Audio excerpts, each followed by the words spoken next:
Good afternoon, love streamers. Oh, let me give it a second to kick in. Well. Oh, good heavens. Hi, Zen. Hello. I'm just giving it all a second to kick in. Hello. Hi, guys. Well, holy moly. To those that don't know me, I am Louise Eddington, your freedom guide, helping you to create a deliriously free life. Well, awesome. Glad you caught it, Angie. Fabulous. Hi, Anne. Hello, Jackie. Barbara. Then I said hello to already. Could be some others lurking. I don't know. Anyway, holy moly. Has that Mars opposite Uranus kicked in or what? Well, as for me, I've gone very ragey. I don't know if anybody of you saw my latest post on my personal profile with a big swear alert, because I just lost my rag about something. I think the washing machine's about to spin if you hear some noise in the background. But oh yes. Yeah, but I'm like, don't fuck with me today. Hi, Julie. Hi, Sakara. That is the kind of energy I'm feeling. Okay, and of course it applies to none of you guys, because you're just all amazingly wonderful, all of you. And Stephen, you are one of the men who gets it, so you are welcome here on this, but it's definitely a don't fuck with me day about all this stuff about sexual abuse and assault and all the various layers of it. And I've just lost it this morning with this woman who was she told me I need therapy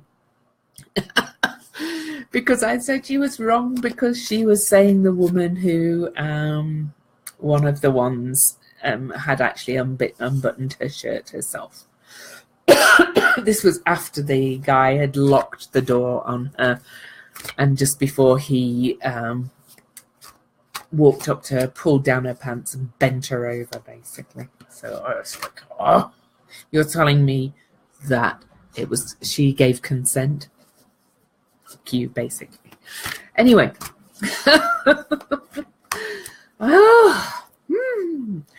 Anyway, that's Mars. Mars and Uranus opposing each other. Mars in Libra, of course, the sign of balance, harmony, but also war. And Mars in Libra can be a bit aggressive because it has to try doubly hard. They are a riling to us all, for sure.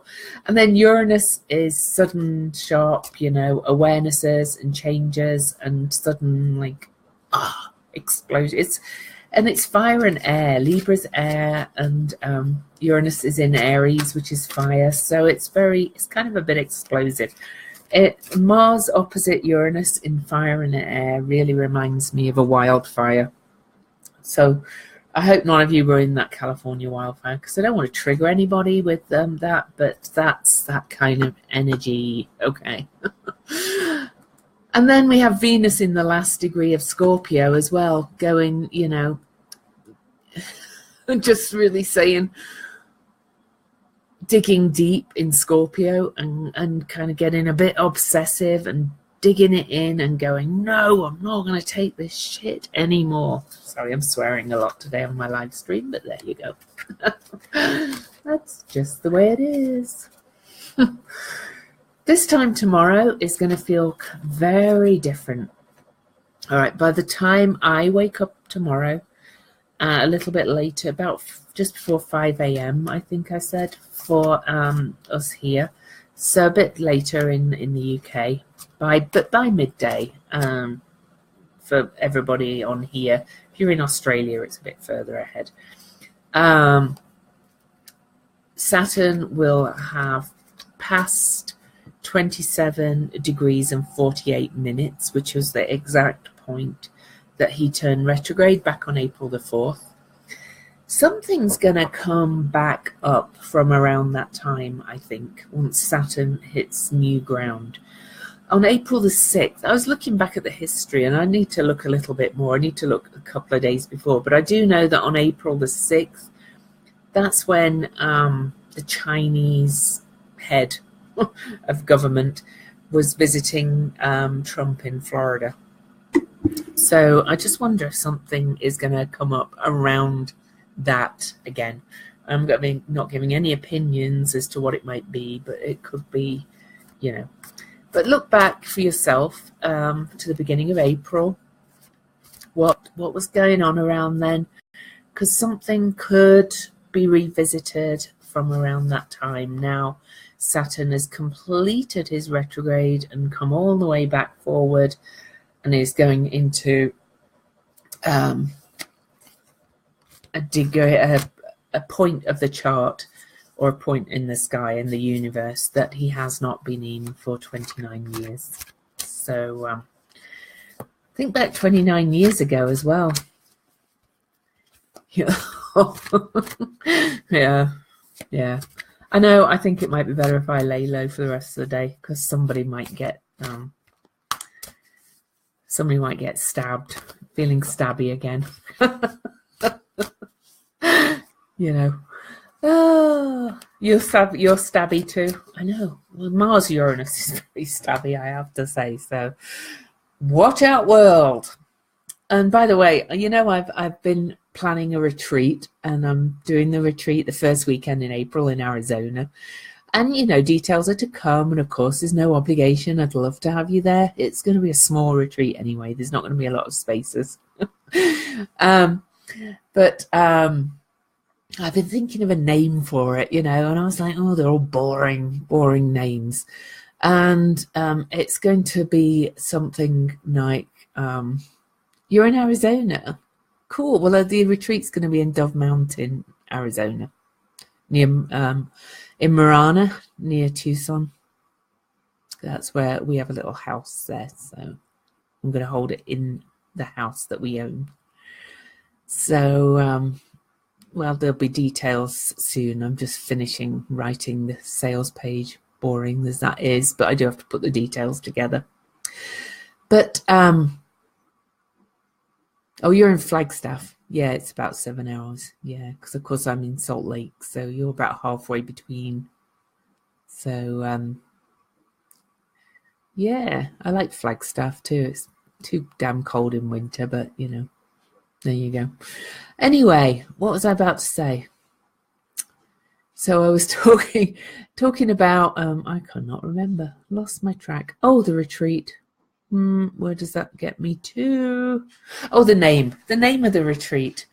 Everything that's coming up for me at the moment is like blog posts saying in honor of or embracing women that are too much, and Lilith is obviously going to be a big part of the retreat, because in the retreat I'm going to be looking at all the, well, not all of them, but some of the primary goddess asteroids and goddess energies in people's charts. Everybody will get a reading about those energies in their charts, but also the whole workshop will be geared around getting to know and really embracing those energies, all right, the goddess energies. And by that I mean Lilith, who is your too muchness, and various others.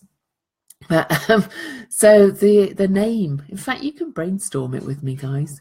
The name is going to be something about your too muchness. Yeah, but I want a name for the retreat which is like fucking embrace your too muchness or something. Would it be bad to use the word fucking in a name for a retreat? I'll come up with it. But yeah, it's about embracing that anyway.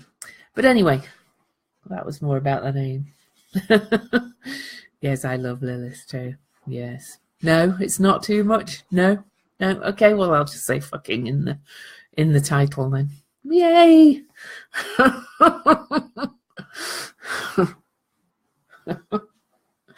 All right then, let's do it.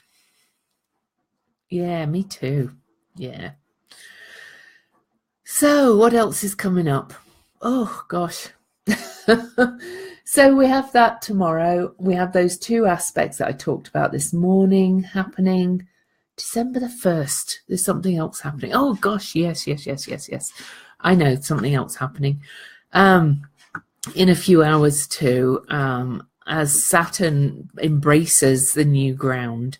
Ceres, who is Demeter basically, and she's another one we'll be looking at the retreat, and studying, and you'll leave knowing where all these energies are in your charts if you come to the retreat, that is.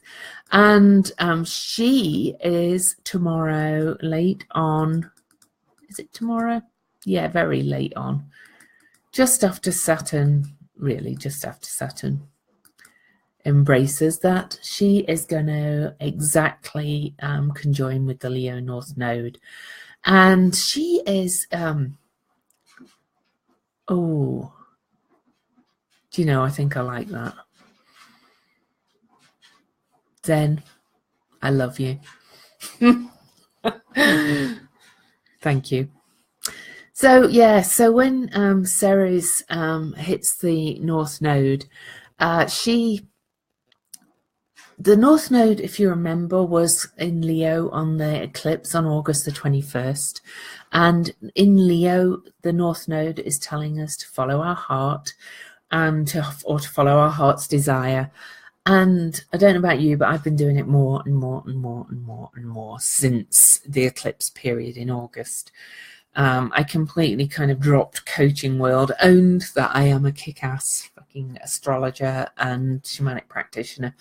And my work is just kind of really blossoming because I've owned it finally.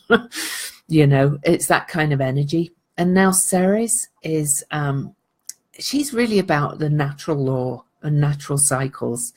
I'm not going to go through them on this short live stream, but you can look up what the natural laws of the universe are. We all kind of know about the law of attraction, but there's the law of karma, there's various laws. Some say there's only 7, some say there's like 20, but whatever. Ceres is really the great mother, and she is about embracing the natural laws of the universe, and she is going to be connecting with that North Node.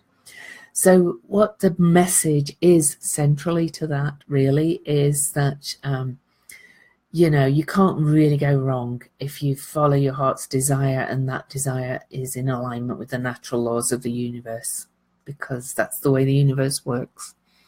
And then, well, I'll talk about that more tomorrow. We've got the Mercury retrograde and the Gemini new moon coming up, and that's going to be amazing, to be quite honest. Crazy, but amazing. Let me see, what else do we have? No, it's all kind of Saturdays a little bit calm, because we'll be I'm laughing because this week is not calm, but there's no major aspects on Saturday, shall we say. Sunday it kicks off again, but right now this Mars opposing Uranus, I'm telling you, it's kind of nutty energy. And I'm going to go and take the dogs for a walk after this because I know somebody's going to get their throat ripped out if I get involved in any more stuff about the patriarchy.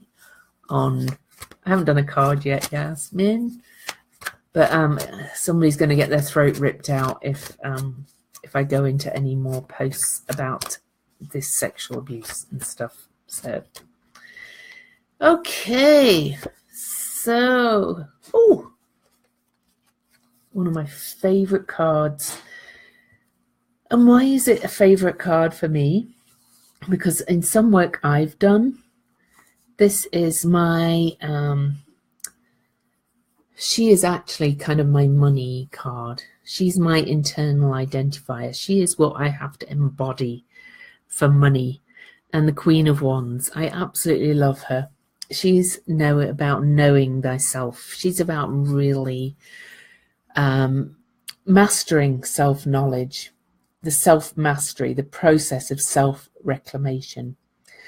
It's actually kind of the Pisces card, because she has the clasp on her cloak as a symbol of fluidity and the aspiration that's required to attain self-knowledge.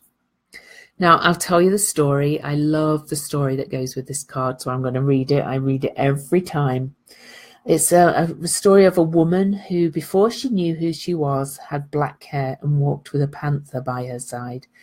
As she began to discover who she was, her hair turned brown and the panther changed to a leopard.